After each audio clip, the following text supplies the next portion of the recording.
Okay, welcome everybody. My name is Eli Steiger-Ginsburg. I'm the communication manager for the Pennsylvania Nutrition Education Network, PANEN. I am joined today by Cristine Crowell, who is a behavioral health clinician at Adagio Health. She can tell you a little bit more about her background and her presentation, but we're so glad to have you. Thank you so much for taking the time to share your expertise in this area around trauma-informed services. And we'll be looking for kind of a SNAP Ed lens. Cristine will be presenting for probably between half hour, 45 minutes. And we'll have some time at the end for some questions, comments, and discussion. I'll be moderating the chat. Please feel free at any time to put something in the chat or the Q&A. And at the end, I will moderate a little discussion with those responses. So now, Cristine, you have the floor. Thank you so much. Thank you. All right. Hello, everyone. Thanks for joining us today. So as Eli stated, I'm going to be presenting on trauma-informed services. So how to utilize a trauma-informed lens when providing nutrition education. So I am going to just minimize this while I present. So let's get started. All right, so what you should be expecting today is a didactic presentation. So I'm going to present with my slides, and as previously stated, we'll have some time at the end for questions. Be mindful of what you hope to gain from today, but do know, especially when I give some definitions and background information around trauma, I will go into some of the specifics and give some examples. So just be aware of different feelings that might arise for you throughout the presentation.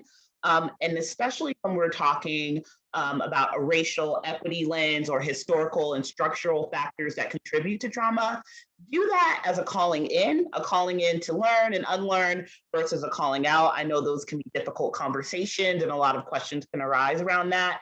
And last but not least at all, remember to take care of yourself. So again, I will be giving specific examples of trauma.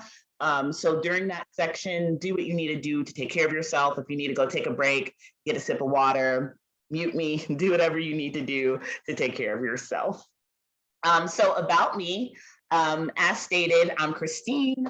My background is in mental health. So I'm actually a therapist. I'm a mental health therapist, and I get to work in a really cool integrated behavioral health setting. So the company I work for, the organization I work for, Adagio Health, we provide a wide array of services. So we have women's health clinics, we have WIC offices, and within those offices, we do breastfeeding, peer counseling, we do SNAP Ed, nutrition education. We provide nutrition education in a couple of the school districts across Western Pennsylvania.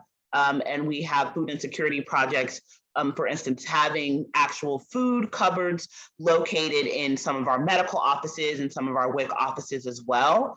So I am just so happy to be a part of that process and to be able to meet people's needs in a way that looks at their whole health and their whole person. So now let's get into our discussion around trauma. So when discussing trauma, I always like to first look at it from the perspective of social determinants of health. I know that's something that a lot of you all might be familiar with, right? And social determinants of health states that an individual's health isn't just some isolated phenomena. It's actually a bunch of things that work together that can contribute to someone's health. And those things can be access to income, finances, language, literacy, safety of your neighborhood, food, right? The food that you have access to. And this model is from the National Academies of Science, Engineering, and Medicine. I really enjoy this model because it takes it one step further. And it says, since health is systemic, the solutions and approaches that we take to health must also be systemic.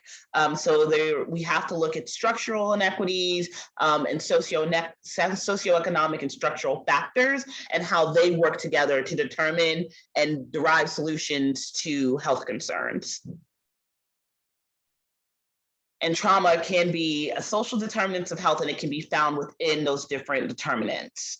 So to give a specific definition, trauma results from an event or a series of events, circumstances that are experienced by an individual, and that individual finds those events or that event physically or emotionally harmful or life-threatening.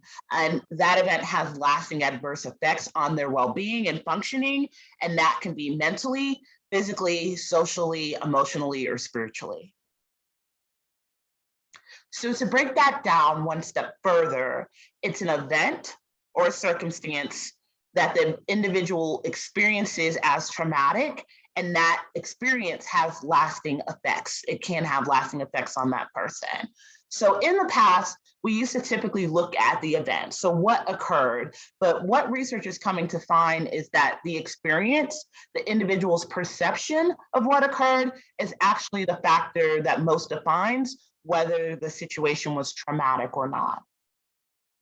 I feel that ACEs does a really good job of highlighting this. So ACEs stands for Adverse Childhood Experiences. The ACEs were originally discovered by Vincent Felitti and Robert Anda. They're two medical researchers, they're two doctors from the CDC and Kaiser Permanente, which is a health organization out west, out in California.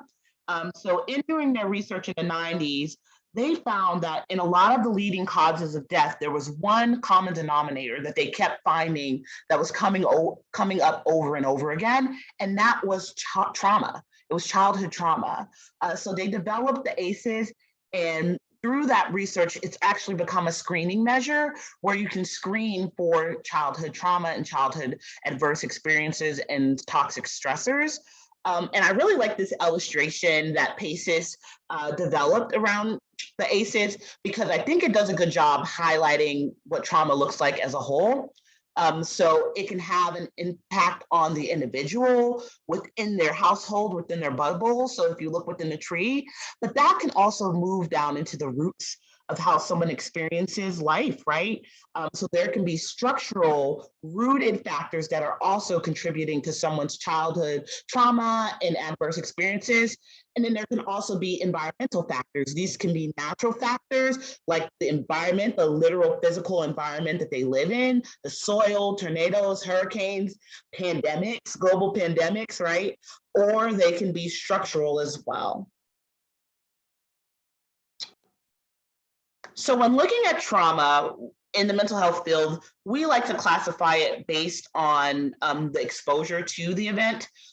So one category of trauma can be acute trauma. So acute trauma is typically an isolated event. Think a loss, a workplace incident that was really significant, life-changing, a car accident, a natural disaster, right? So that's a thing that happens that has an impact on the individual. A chronic trauma is an experience of multiple traumatic events. So this can be the same type of event over and over, or it can be different events that are all occurring at once. So for instance, living through a global pandemic, vicarious exposure to trauma via the work that you do, which can definitely occur for a SNAP educator, physical abuse in the household, intimate partner violence, right? If there's multiple incidents occurring over a span of time, bullying. So it could be several unrelated factors or disasters that are all working together to impact the individual. And then complex trauma is trauma that occurs from a system. So think chronic neglect from a parental figure, or civil unrest from a government or governmental structure. So that's what complex trauma is.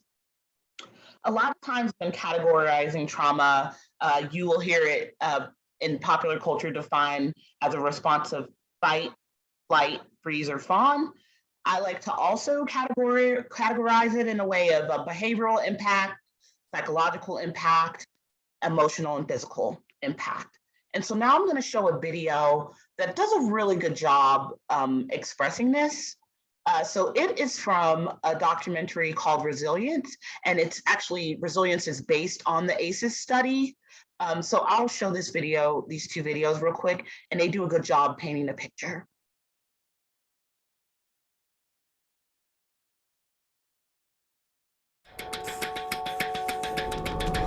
The reality is that we all need a certain amount of stress, a certain amount of anxiety to perform well. If we don't care about that exam that we're gonna have tomorrow, we'll probably fail. If we're gonna cross the street and a truck is coming at us, we have release of adrenaline. We have release of a hormone that we call cortisol. We wanna jump out of there, and adrenaline and cortisol are gonna help us do that. So there's that good amount of stress. But if all day long you're feeling like a truck is coming at you, day after day after day, that's gonna take a toll on the body. And the amygdala obviously here has greater activation in the PTSD. We were able to image children that had experienced trauma and compare those brain images with children that didn't have an experience of trauma and didn't have symptoms. Right, an exaggerated fear response. An exaggerated fear response with decreased activation in areas that we need to control that emotion, in the frontal areas. Exposure to early adversity and trauma literally affects the structure and function of children's developing brains. So the kid next to them hits them, or the teacher reprimands them in a way that they're uncomfortable with, right? Literally what they're feeling, that activation is like there was a truck coming at them. You can give something that will mask symptoms, right? For example, if someone has a cough, right? You can give them a really strong cough serum that will suppress their cough. But if it's because they have tuberculosis or lung cancer, then what you're doing is merely masking the symptoms while the disease process continues to fester. We know what's happening in children's brains and bodies with the experience of toxic stress. So the question now is, what do we do about it? And this can be true of trauma that occurs at any age, right? Not just childhood, for adults as well. Trauma has a lasting impact on the body. And I'll show just one more video from this documentary that explains this even further. We all like to think of childhood as this time of joy and innocence. But, I mean, for many of us, it's just not true. When you grow up in these type of situations, it's not something you talk about. I know I didn't.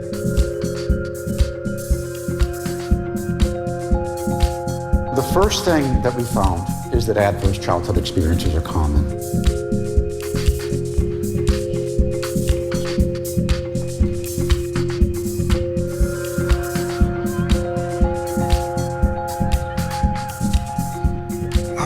Kids are young, they don't know what's going on, they won't remember anyway. Well, the child may not remember, but the body remembers. There was this incredible gee whiz effect. You mean adverse childhood experiences cause heart disease and lung disease and liver and cancer? Exposure to trauma affects children's developing brains.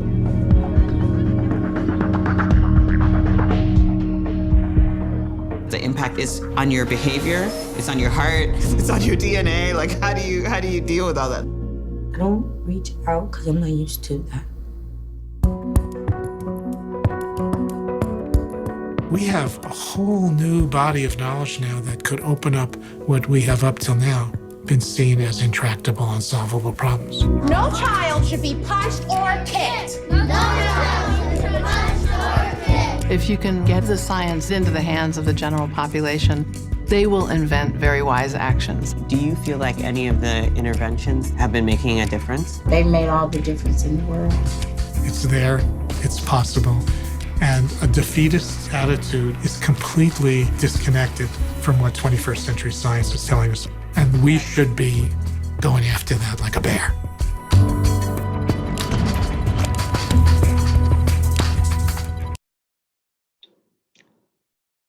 So again, I think those videos do a good job highlighting the research and highlighting the scientific fact that trauma impacts, right? It has an effect.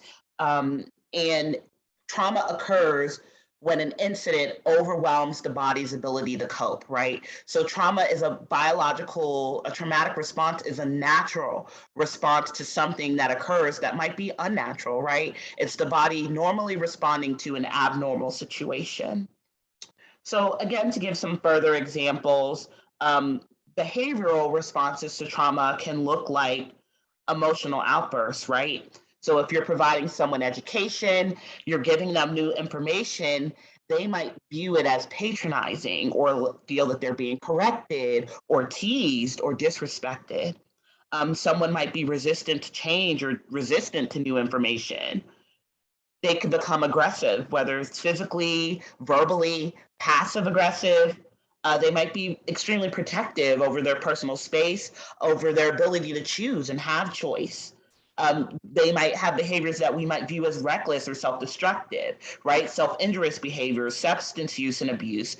There might be impacts on relationship and forming that attachment and trusting others, right? Hypervigilance. Sometimes as folks who are coming in to educate or give someone information about something that can be tied to governmental funding, they can view us as a piece of the larger system. And depending on their history or beliefs about being involved in the system or interacting with the system, that can change how they view us, right? And how they interact with us and the level of trust and understanding that we can build.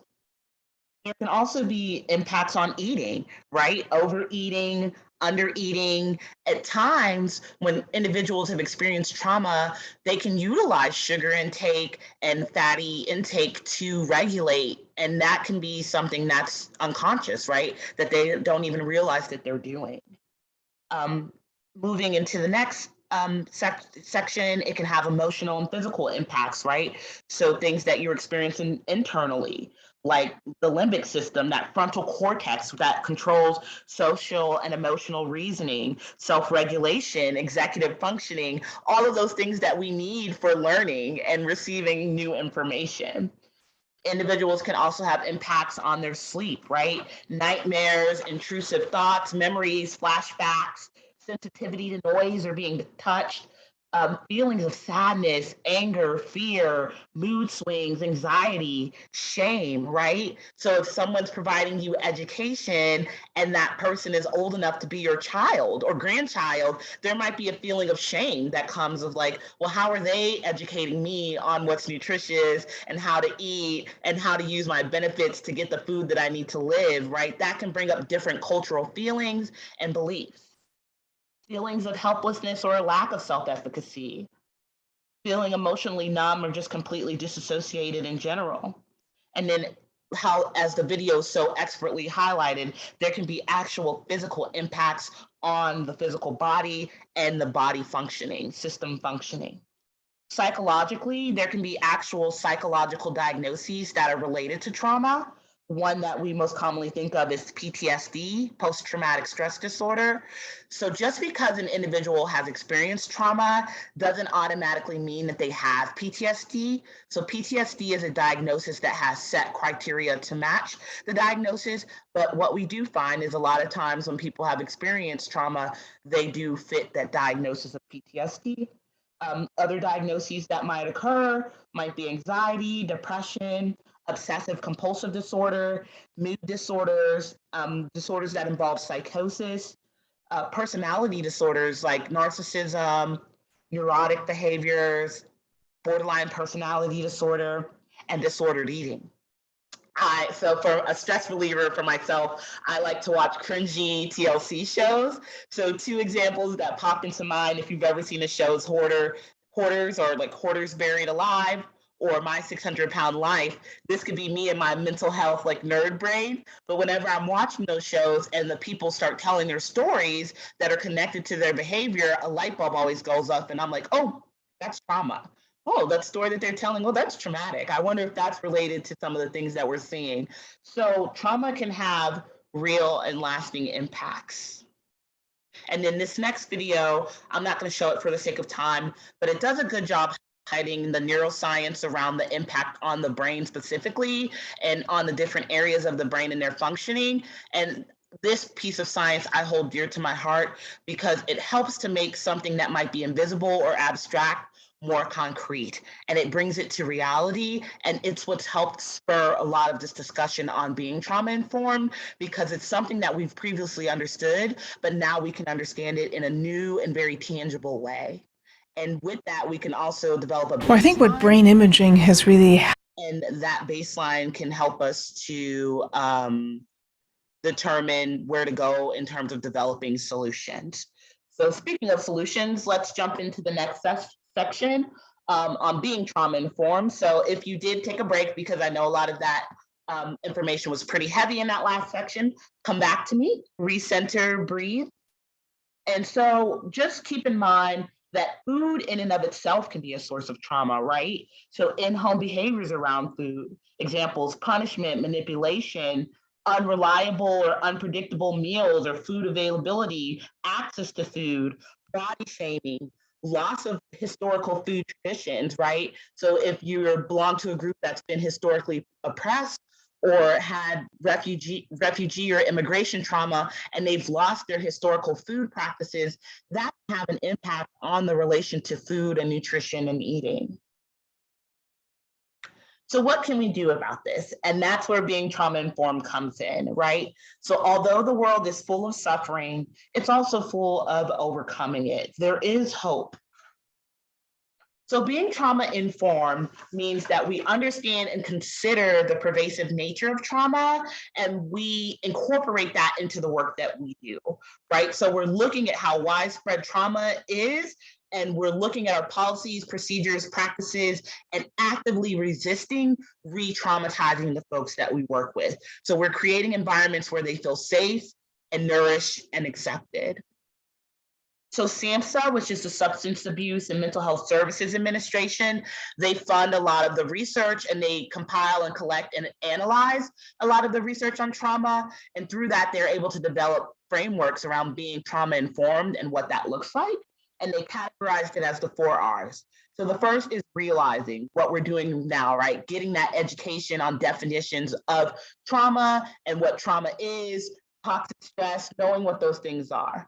Next is recognizing, gaining that awareness of what it looks like in the folks that we're working with and what it even looks like within ourselves, right?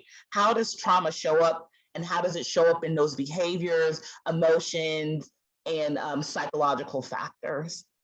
Next, we're responding. So we're taking this knowledge and this knowing that we have, and we're integrating it into the work that we do. So that can look like modeling that social emotional learning, right? Modeling emotion and emotion management. For instance, if you're doing work in an educational setting, actively seeking to do your work in a community school that takes into consideration that systemic lens with the kiddos and the families that you're working with. Maybe let's say you're doing your SNAP Ed in a library setting, in a community library. Are you involving folks within the community in the work that you're doing? Are you listening to their voices and what's important to them? Are the hours and availability of your services open to where folks who are working all day, that there are evening sessions and classes available that they can come in and be a part of? Are there things available during the day for the stay-at-home mom? If you're doing a session like a My Plate activity in a school setting, right? It might look like, if I'm doing an activity and they've earned or they're having some sort of food as a demonstration, and let's say a child is having behaviors and they're really struggling that day, I'm not going to dump their My Plate or dump their food out in front of them as a form of consequence or punishment, because that might have a completely different connotation and a completely different interpretation for that kiddo. If you're doing, let's say, a community garden, are you planting or incorporating things that the folks within that community value and eat? If you're doing a community garden in a school setting with your educational activities, and again, there's behaviors or there's some sort of consequence that occurs, it might not look like shutting down access to the garden and taking away that access that they previously had, because again, that can be re-traumatizing and that can send a completely different message in regards to their experiences. So another way to look at being trauma informed, it's all about empathy and it's about building relationships. So a common factor in a lot of those examples I gave of trauma was a lot of it is not just when we think trauma, we think car accident or natural disaster. A lot of times trauma occurs within relationships, within misuse and abuse of power and control, or abuse of that vulnerability that someone has with us. So reframing that in the work that we do as educators or as public health professionals, and we have an opportunity to rebuild relationships and provide healing in that way. So I'm going to show another brief video.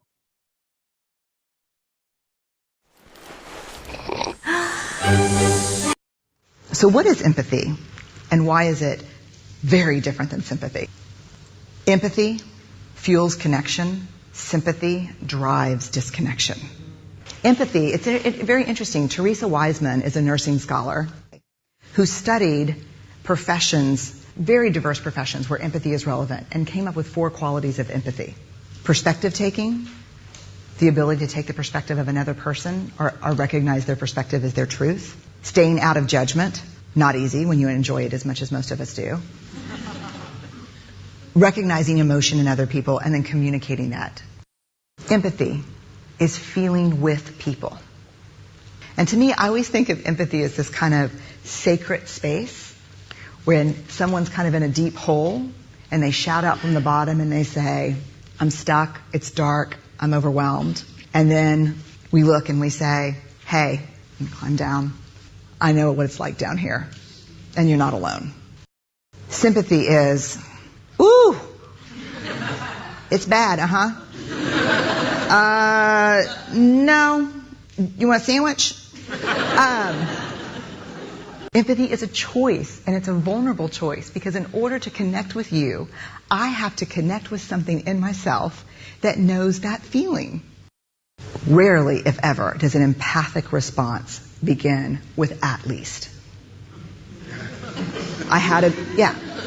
And we do it all the time. Because you know what? Someone just shared something with us that's incredibly painful, and we're trying to silver lining it. I don't think that's a verb, but I'm using it as one. We're trying to put the silver lining around it. So, I had a miscarriage. Oh, at least you know you can get pregnant. I think my marriage is falling apart. At least you have a marriage. John's getting kicked out of school. At least Sarah is an A student.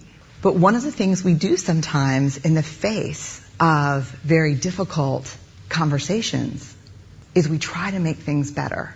If I share something with you that's very difficult, I'd rather you say, I don't even know what to say right now, I'm just so glad you told me.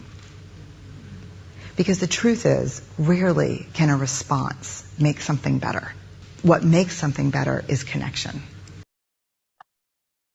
So another wonderful video. I love that video. I think it does a really good job, again, highlighting the human factors. If you don't remember anything else from this presentation, remember that video. And I think that helps to make this complex subject matter pretty simple, right? It's about connection, it's about perspective taking, and it's about holding that space for the folks that we work with and utilizing universal precautions, right? So we're probably never going to know the extent and the specific details of someone's trauma. And sometimes there's no way of knowing whether they're traumatized or not. But if we treat everyone with that same lens of what happened to you versus what's wrong with you, I think that can go a long way. So some specific frameworks on being trauma informed. Again, a lot of them come from SAMHSA, which is the Substance Abuse and Mental Health Services Administration. And it first involves safety, right? We're looking at that physical and emotional safety. Next, we're providing choices. So we're sharing that power and decision making with the staff within our team and with the folks that we work with. They're allowed to hold value within their identities. They're allowed to express themselves. Their opinions, needs, wants are taken seriously and are considered in the education that we're providing, right? So we're not coming in as the end all be all. We're the ultimate solution. We're collaborating. We're building those bridges, right? And seeing it as a partnership of shared power. So that's what that collaboration piece is on that, holding that respect and partnership, right? And reframing it as I'm the educator that has all this knowledge, and I'm providing this person that I'm educating with my wide array of knowledge. But no, this is a mutually beneficial relationship where I'm learning from you, you're learning from me. Next is trustworthiness. So having that transparency in the work that we do, being open about our operations and the decisions we make, providing that consistency that allows the folks that we work with to be able to rely on us. Next is empowering. So along with that listening and validating, we're recognizing the inherent strengths that already exist with our clients and the folks that we provide SNAP-Ed to.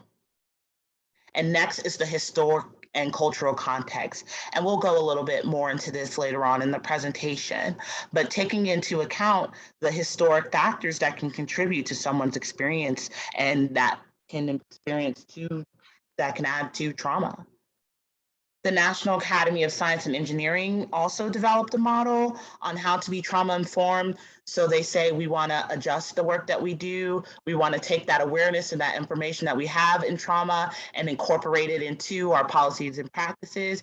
And this is a specific example that they give around co-locating food programs within healthcare, which is something that I'm super passionate about, and then also advocating on food insecurity on a larger scale, not just within our specific organization and the service that we're providing, but really making it a part of the mission and the guiding light of the work that we do.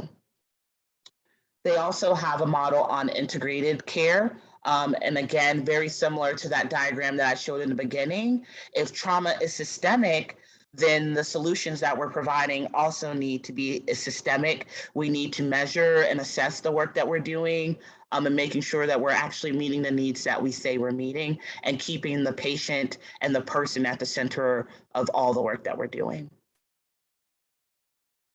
So some realistic considerations for this. I know some of this is easier said than done. But taking into account leadership within your organization, are they involved with and on board with being trauma informed? Is the staff involved? Are they educated? Do we have the finances to adjust? Because that could be a realistic barrier of why some of the things that we do might be re-traumatizing, right? Looking at the rules, are we doing things because they're just the rules and this is the way that we've always done them? Or is there ability to be flexible and make some changes, right? And then knowing that some of these factors are beyond our control and that individual situations may vary. So to go even deeper into what trauma-informed skills look like. So one practical skill is listening non-judgmentally. So that involves open-ended questions, right? So not just leaving space to solely ask about nutrition in a way that's yes or no, but that really allows the client to tell their story and really paints the picture for their relationship with food and can really open doors when it comes to providing new information and developing a mutual understanding. Looking at emotional regulation, again, watching, listening, taking in what they're experiencing, not just what they're saying. Checking our understanding, that can look like rephrasing. I hear you saying, it sounds like this is what you're saying. So you're restating, you're doing those verbal cues and those minimal prompts. Yes, Also nonverbal cues, which can look like leaning in, head nodding, taking into consideration cultural considerations and also those ADA accessible considerations. One thing I noticed even with this presentation in regards to the closed captioning, some of it, is accurate, some of it's not. Looking at the attention that we're able to provide them, if we're going to ask those open-ended questions, are we able to give them our full attention when they're discussing and sharing their story with us? Does our process of how we do SNAP-Ed allow for that? Does it allow for them to have privacy, or are they having to retell their story to multiple staff as a barrier or prerequisite to receive benefits and to receive the education? Looking at the work that we do as there can be opportunities for more injury. So in saying this again, a lot of this is easier said than done. And so if you try these trauma-informed methods and they don't work and people's behavior doesn't automatically change like that, know that it's not a personal failure on your behalf. That's a possibility, right? We're not looking at going in and changing or providing treatment. We're continuing on with the skills and what we do as an educator. We're just incorporating trauma into the knowledge that we already have, and we're taking it into as a consideration, as a possible consideration of what our clients or the folks that we provide services to might be experiencing. Right? And some of the things that we view as good or bad or the right or wrong way to eat or health choices might not be choices at all. And realizing that some of that can be polarizing and pathologizing. Creating an environment that allows individuals to feel those 6 trauma-informed frameworks that I discussed before in regards to safety, right? And knowing that they have options and freedom of choices. And again, the physical, the actual environment, what does it look like? And how does that represent how we feel about the people we work with and the importance of their safety and self-worth? And that can also be from a socio-emotional perspective as well in regards to the environment that we're creating.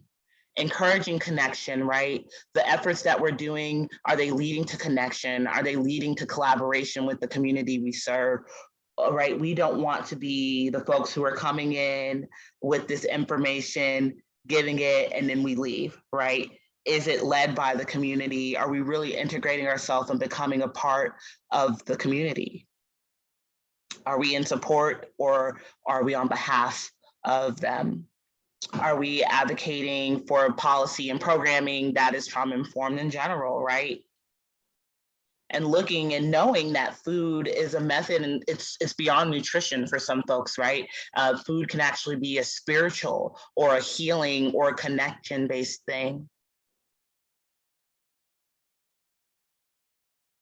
So some paradigms that have influenced this work around being trauma-informed and trauma-informed nutrition education in specific is the idea of food sovereignty. So these are some things you can go look up after the presentation if you're like, oh, this is really interesting, I want to learn more on where this thought framework is coming from. So food sovereignty is that first idea, and it's saying that people have the right to sustainable food systems, and they have the right to define what that looks like for them outside of the demand of organizations, markets, corporations, that the people are able to decide what it looks like for them. One really cool resource is Bread to the World. So they use their research and researchers to develop a specific recommendation, a recommendation book for SNAP, WIC, and child nutrition. So I think that's a really good read as well. They also have videos on their Bread to the World website. Next is anti-racist food work. So Duke University has really spearheaded a lot of the research around anti-racist food work, and it's kind of changed a lot of their perspective around how we view food in a historical and systemic concept. So looking at immigration law, looking at historic practices around redlining, segregation, folks' removal from the land that they use to grow food when it comes to Indigenous and Brown and Black and Asian folks, unjust or urban planning and economic development, intergenerational wealth and access to food, right? That impacts how future generations view food and their relationship with food. And again, then that reframes how we respond. Are we coming in a paternalistic way, looking at how we feed people and doing it from a framework of charity, or are we doing it from a framework of food justice and asking what are the systems that are contributing to the fact that there is food insecurity?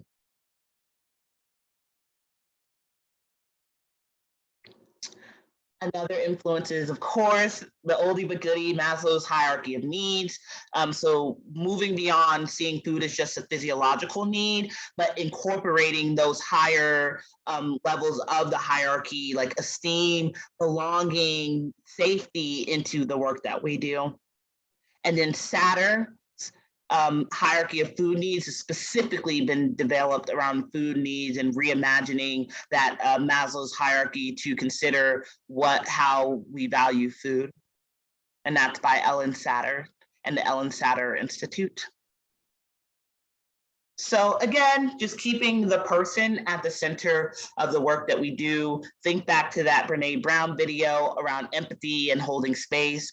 Do what you can. I know there are so many things that are beyond our control, especially for you guys as educators, but reframing the work that we do goes a long way. When everyday people get together to meet each other's needs, changes can occur, right? And so asking yourself, does the SNAP ed, does the public health education that I provide reduce shame? Does it reduce anxiety and confusion and tension for the communities that we serve? Does it promote safety, dignity, joy, and inspire healing and healthy relationships with food? If you ask yourself those questions, I think you will be on the right track. So with that being said, I will open the floor for any questions. Wow, Cristine, thank you so much. Of course, yes. What a powerful presentation. Really so much to chew on. And I really appreciate kind of the actionable elements that you provide. You know, concepts and definitions can only take us so far. So really thank you for pushing the conversation towards how to apply these things, not just to our own mindsets as educators, and public health professionals, but to the work, you know, with clients and with communities across Pennsylvania. So really, thank you. That was a really fantastic presentation. Thank you. Thank you. It looks like we have a question slide. Yes, these slides will be available. This whole presentation will be available on our YouTube. I'll upload it later today or first thing on Monday. And so this whole presentation will be available online for to either share with colleagues, to come back to, revisit. This is a resource. You know, Cristine, thank you really so much. This is really just a fantastic resource for educators, and not just nutrition educators, but really any person in the health space. I have one question for you that you started to get to a little bit at the end, which is, how do you see the difference or kind of apply differently kind of a trauma-informed lens versus a healing-centered lens? And I think you started to get to it a little bit at the end, but I'm wondering if you can speak to kind of that difference and how they might be applied differently. Yeah, so I think trauma-informed really talks about, again, keep in mind those 4 R's. So recognizing, resisting re-traumatization. So we're incorporating that into whatever work that we're doing. Versus a healing lens is really actively going out there to find the core systemic reasons behind the trauma, and then providing those methods to actively say, we're providing some sort of treatment, we're providing some sort of healing. In my perspective, trauma-informed is a little more easily applied, especially applied in various settings, because that's something that I feel like we can all incorporate into the work that we do, right? We can be educated, we can see how it shows up in the folks that we serve, and then we can adjust what we do accordingly. Versus a healing lens is you're actively going out there to provide treatment. And again, that can be incorporated into various settings, into various forms of the work that we do. But with that, you really have to be intentional to show the data of, these are the practices and policies that we're implementing to provide some sort of change. This is how we're going to measure it, and this is what the change and impact is going to look like.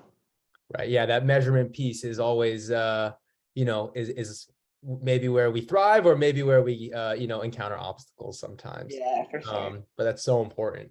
So I'm just going to moderate a couple questions that are coming in. this question says, how do we advocate for our clients? How do we hold our funders and our partners accountable to incorporating this type of values that you've discussed today into our work?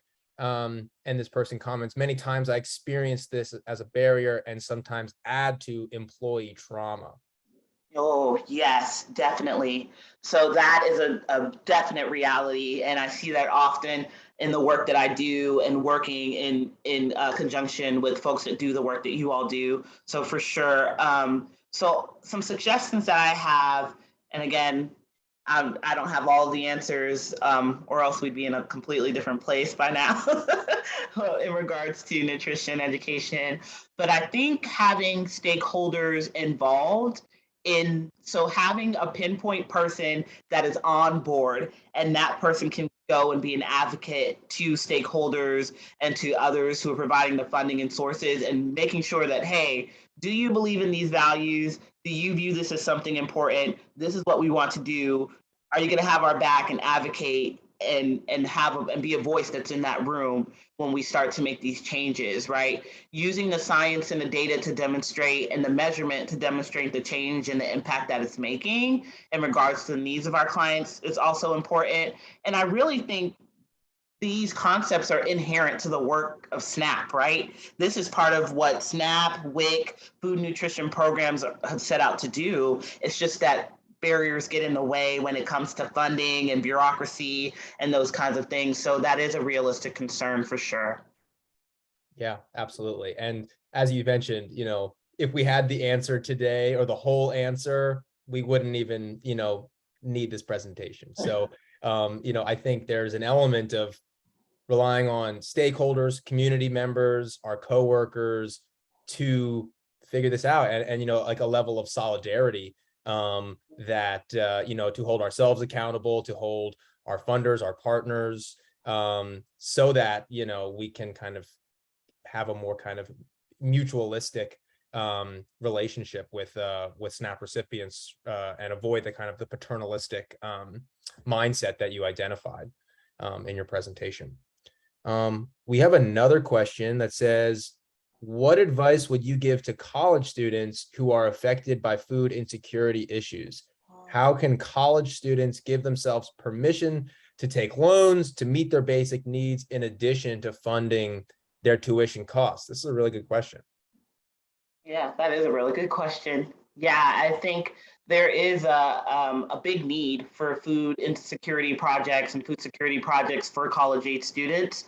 I think, first of all, giving yourself that permission, that's a big piece of it, right? Of allowing yourself to take a step back and re-examining your views of what it means to seek out that help and to receive that help when you might be in a situation of I'm pursuing my education, I'm going further, I'm seeing myself as a young professional or a new professional in this profession, but then I also need help, right? And again, when you're looking at it from a mutual beneficiary perspective, there's no hierarchy there, right? Sometimes people need help, and that's okay. That's what help is there for. And let's share and access those resources together.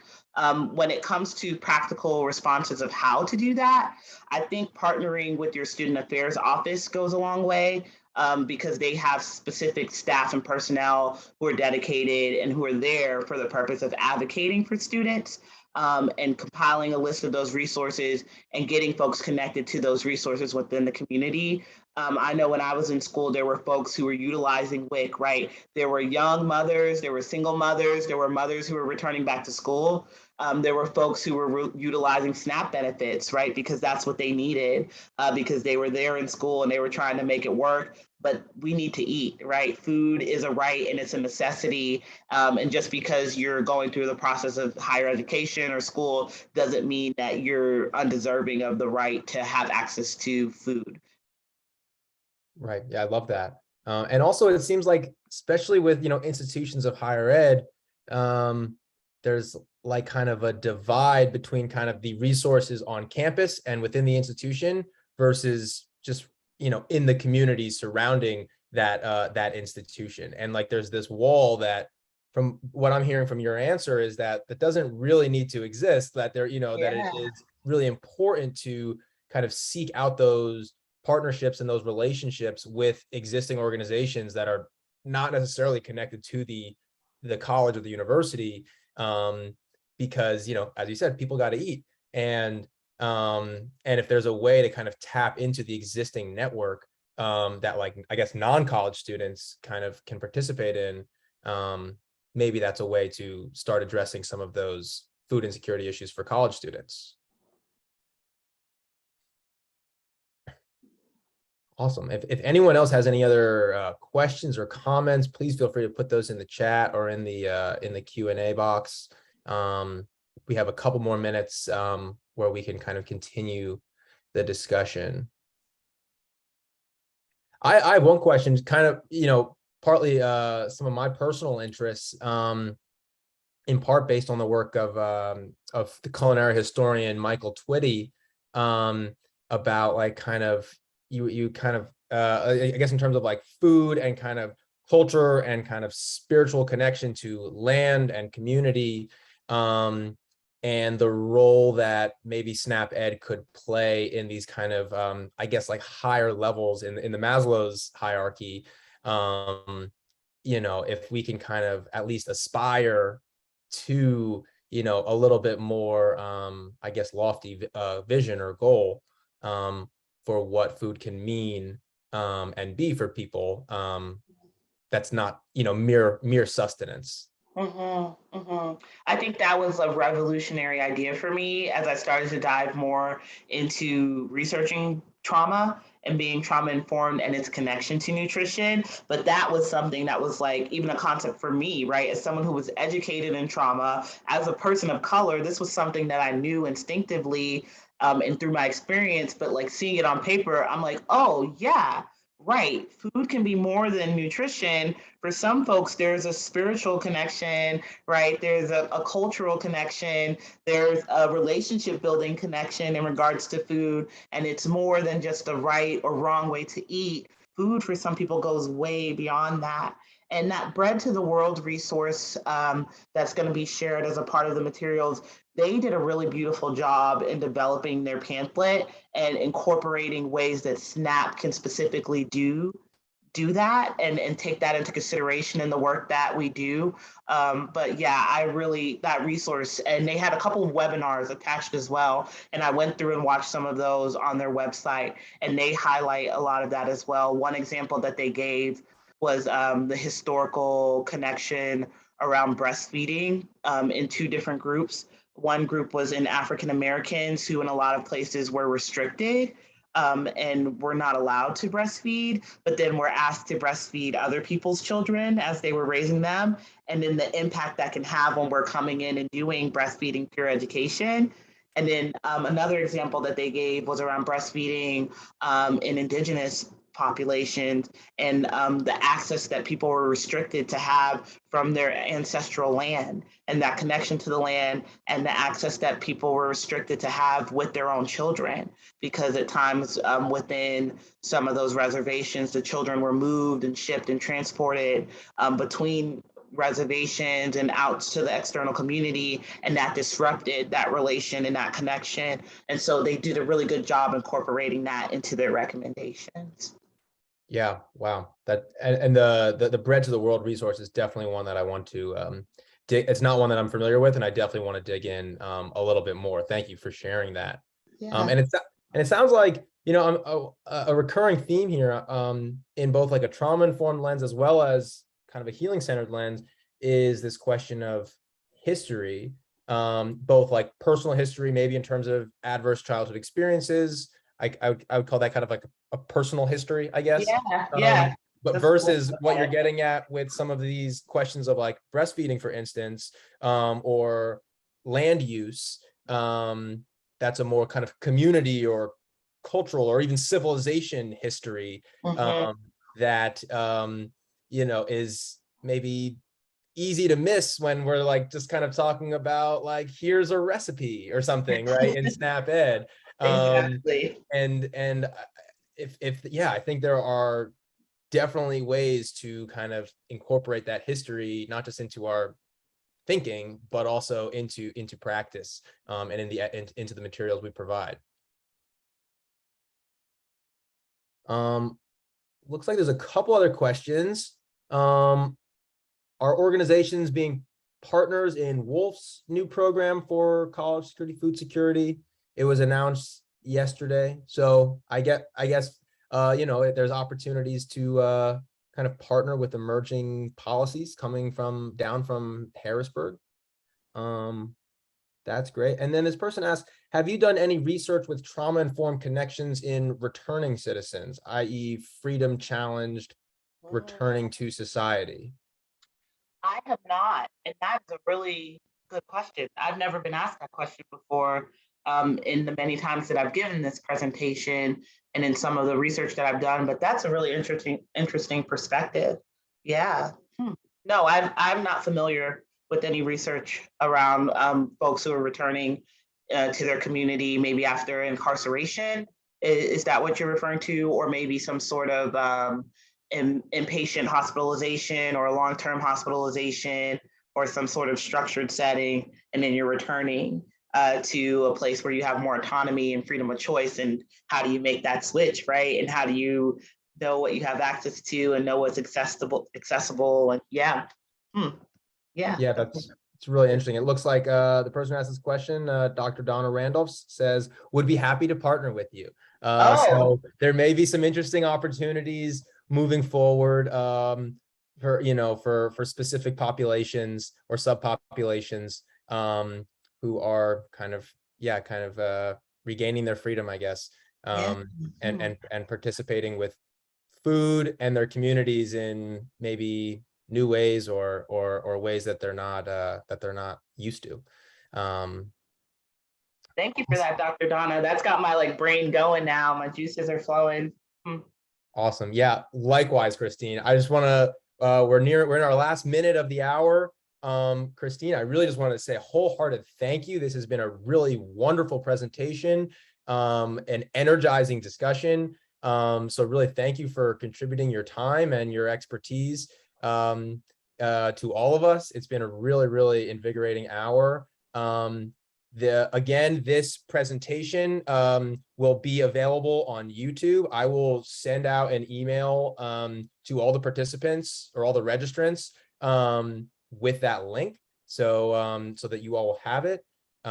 Everybody have a really wonderful rest of your summer Friday and a really restful and safe and nutritious weekend.